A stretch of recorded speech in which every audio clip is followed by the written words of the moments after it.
নমস্কার,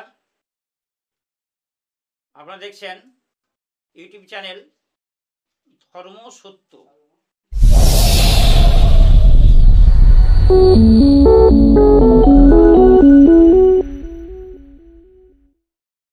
আজকে আমি যে বলি যে দীক্ষা মন্ত্র জপ করতে হবে,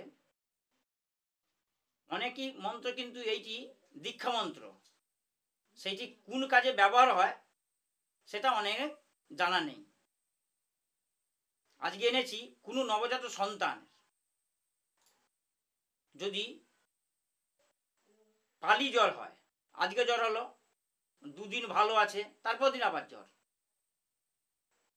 আবার জ্বর হলো, আবার দুদিন ভালো, আবার জ্বর, একে বলে দুদিনা পালি জ্বর। সন্দেশ এবং নুন, খুব বাচ্চাদের হলে সন্দেশ পড়া, তারই মধ্যে একটু বড় হলে যারা খেতে পারে আর কি, নুন মাখিয়ে কিছু জিনিস, তাদের জন্যে নুন পড়া। একই মন্ত্র, মন্ত্রটি শুনুন।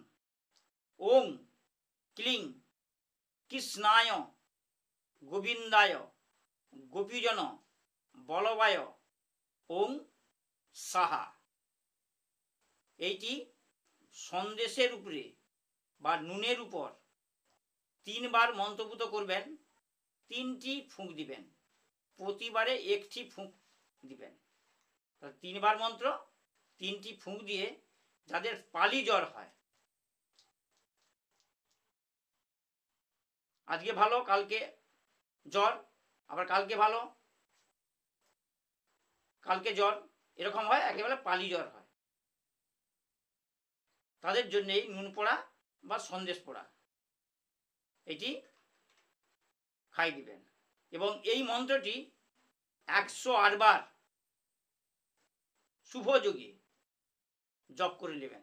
108 বার করার পর এটি সিদ্ধ হয়ে যাবে। তারপরে বাচ্চার দিকে পালি জ্বরের ওষুধে আপনি করবেন, কাজ হবে। কেউ যদি না বুঝতে পারেন কমেন্টে লিখে দিবেন বা ফোন করে জেনে নেবেন। আজকের মতন ভিডিওটি এখানে শেষ করলাম, পরের ভিডিওতে আবার দেখা হচ্ছে।